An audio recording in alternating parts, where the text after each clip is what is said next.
আসসালামু আলাইকুম সবাইকে মাহে রমজানের শেষ ভিডিওতে স্বাগতম। আশা করি সবাই অনেক ভালো আছেন। আলহামদুলিল্লাহ, আল্লাহর রহমতে আমি অনেক ভালো আছি। তো আজকে হচ্ছে 29 রোজা। আগামীকালকে আমাদের বাংলাদেশ সহ এশিয়া মহাদেশের অনেকগুলো দেশের মধ্যেই ঈদ উল ফিতর উদযাপিত হবে। তো আমি মূলত হচ্ছে সেহরি খাওয়ার পর 1 ঘন্টা ঘুমাইছিলাম। তারপরে হচ্ছে দেশি মুরগির কিছু বাচ্চা ছিল, এগুলো ডেলিভারি করার জন্য প্রস্তুতি গ্রহণ করছি। তো আপনারা হয়তো অনেকেই জানেন যে আমরা টাইগার মুরগির পাশাপাশি অল্প কিছু পরিমাণের দেশি মুরগির বাচ্চাও ফুটিয়ে থাকি। তো যাই হোক, এগুলো হচ্ছে আজকে গাজীপুর জেলাতে ডেলিভারি করতে যাব। তো ওইখান থেকে মূলত হচ্ছে 100 পিস এক ভাই অর্ডার করছিল। তো যেহেতু দিনের বেলা খুবই গরম থাকে, তাই জন্য খুব সকাল সকালে হচ্ছে বের হওয়ার জন্য প্রস্তুতি গ্রহণ করছি। তো এগুলো মূলত হচ্ছে মোটামুটি বয়স 2 দিন। তো গতকালকে ডেলিভারি করার কথা ছিল, কিন্তু করতে পারি না একটু সাময়িক সমস্যার জন্যে। তো আজকে হচ্ছে আমার এখানে রাখছিলাম, এনে দেখতে পারতেছেন বাচ্চাগুলো বেশ ঝরঝরা এবং হচ্ছে শক্তপোক্ত বাচ্চা। আর এগুলোর কালার মোটামুটি সেম, সব একই কালারের। এটার কারণ হচ্ছে এইগুলো মূলত হচ্ছে খামার থেকে ডিমগুলো সংগ্রহ করা হয়েছিল। ওই খামারে মূলত লাল এবং কালো মুরগির সংখ্যা ছিল সবচাইতে বেশি, মিক্স কালার আর কি। তো এই জন্য বাচ্চাগুলো এরকম কালার হয়েছে। তো দেশের মধ্যে যেহেতু বৈরী আবহাওয়া চলতেছে, মোটামুটি সব মুরগির ক্ষেত্রেই ভাইরাসের সংক্রমণ দেখা দিতেছে বিভিন্ন খামারে। তো যাদের খামারে মুরগি আছে আমি বলবো আপনারা সর্বোত্তমভাবে বায়ো সিকিউরিটিগুলো মেনটেন করবেন, তা না হলে কিন্তু খামারের মধ্যে যে কোনো সময় বিপদ গনে আসতে পারে। তো আমি হয়তো আমার খামারের 2 দিন 2টা ভিডিও আপলোড করছিলাম। আমার টাইগার মুরগির বড় যে মুরগিগুলো প্যারেন্টস হিসেবে তৈরি করা, ওইগুলোর একটা সমস্যা হয়েছে, মিক্স ভাইরাসে আক্রান্ত। তো এরপরেও কিন্তু মোটামুটি অনেকের খামারটা টোটালি সুস্থ আছে, যাদের খামারগুলো একেবারে গ্রামের ভিতরে, ধুলাবালুর উৎপাত কম, তারপরে হচ্ছে একটু মানে ঠান্ডা বা একটু নির্জন জায়গায়। তো ওইসব খামারের মধ্যে মূলত হচ্ছে ভাইরাসের আক্রমণগুলো একটু কম। আর ভাইরাসের আক্রমণ অনেকেই জানতে চাইছেন যে কি সময় বা কোন সময় কমতে পারে। যতক্ষণ না পর্যন্ত বৃষ্টি শুরু হবে ততক্ষণ পর্যন্ত ভাইরাসের আক্রমণ কমবে না, ভাইরাসের উদ্ভিদ বাড়বেই। এটার মূলত হচ্ছে ভাইরাস দিনের বেলা অতিরিক্ত গরম এবং হচ্ছে রাতের বেলা ঠান্ডা।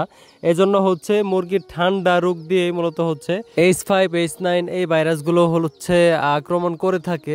অনেকেই হয়তো জানতে চাইবেন যে আজকের এই বাচ্চার ভিডিওতে আমি এগুলো কেন বলতেছি। গতকালকের ভিডিওতে মূলত হচ্ছে আমি এই সব বিষয়গুলো বলতে পারি না, এই জন্য মূলত আজকের ভিডিওতে বলে দেওয়া। তো আপনাদের সাথে কথা বলতে বলতে মোটামুটি জরিগুলা ভরার জন্য রেডি করতেছি। তো যেহেতু মোটামুটি আসা যাওয়া, যেহেতু বাইক দিয়ে আজকে যাব, এই জন্য প্রায় 4 ঘন্টার একটা জার্নি আছে।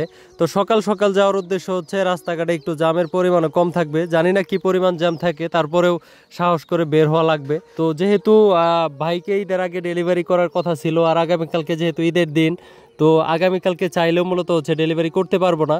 এই জন্যই মূলত হচ্ছে এই সিদ্ধান্তটা নেওয়া। তো দেশি মুরগির বাচ্চা এমনিতে আসলে রোগ জীবাণু ওইভাবে আক্রমণ করতে পারে না। এটার কারণ হচ্ছে দেশি মুরগির মানে রোগ প্রতিরোধ ক্ষমতা অন্য মুরগির তুলনায় অনেক বেশি। আমি যদি এই বাচ্চাগুলো আপনাদেরকে সুন্দরভাবে দেখাই, দেখতে পারতেছেন মাশাআল্লাহ কত সুন্দর বাচ্চাগুলো। তো এরকম বাচ্চা আসলে বর্তমান সিচুয়েশনে যদি কেউ একটু ভালো করে যত্ন করে, মর্টালিটি হওয়ার কোনো চান্স নাই। তো যারা আসলে মুরগি পালনের সাথে জড়িত আছেন, আপনারা চাইলে চেষ্টা করে দেখতে পারেন অল্প কিছু দেশি মুরগির বাচ্চা পালন করে। বর্তমানে কিন্তু দেশি মুরগির কেজি যাচ্ছে পাইকারি হিসেবে বিক্রি হচ্ছে প্রায় 580 টাকা কেজির মতো। তো যাদের মূলত ফার্মে অল্প কিছু দেশি মুরগি ছিল, তাদের কিন্তু মোটামুটি ভালো একটা লাভ হয়েছে। তো আপনারা দেখতে পারতেছেন দীর্ঘ 2 ঘন্টা পরে আমি কিন্তু আমার গন্তব্যে চলে আসছি। বাইকের পিছনে দেখেন জড়িটা বাঁধা, ভাইও মূলত চলে আসছে। তো যাই হোক, ভাইয়ের সাথে মোটামুটি সকালবেলায় আমার দেখা হইলো, এই জন্য অনেকটা ভালো লাগতেছে। কারণ যতটা সময় ভাবছিলাম তার থেকে অনেক কম সময় চলে আসতে পারছি। আর দিনের বেলা যে পরিমাণ রোদ উঠে, আসলে জার্নি করাটা অনেক কষ্টের। যারা জার্নি করেন বা অনেকে আসলে ঈদের ছুটিতে যারা শহরে থাকেন, তারা বাসায় গেছেন, কি পরিমাণ কষ্ট তারা আশা করি বুঝতে পারবেন। আর আমি আমার অনেক ভিডিওতেই মূলত হচ্ছে বাচ্চার দাম বলি না, সেটার কারণ হচ্ছে যেহেতু এগুলো কাঁচামাল, যে কোনো সময় দাম ওঠানামা করে। আসলে দাম বলে দিলে পরবর্তীতে দেখা যায় যে ভিডিও অনেকে অনেক পরে দেখা পরে বলে যে ভাই ভিডিওতে আগের ভিডিওতে এরকম দাম কম ছিল বা দাম কম বলছিলেন, এই জন্য মূলত হচ্ছে দামটা বলি না। তো যাই হোক, ভিডিওর একেবারে শেষ প্রান্তে চলে আসছি। সবাইকে অগ্রিম ঈদের শুভেচ্ছা জানিয়ে আজকের মতো ভিডিওটা এখানে শেষ করছি। যদি কারো কিছু জানার থাকে তাহলে অবশ্যই ডেসক্রিপশন বক্সে নাম্বার দেওয়া আছে, আপনারা চাইলে কল করতে পারেন, আমি চেষ্টা করবো আপনাদের সাথে কথা বলার। তো ভালো থাকবেন সবাই, আসসালামু আলাইকুম, আল্লাহ হাফেজ।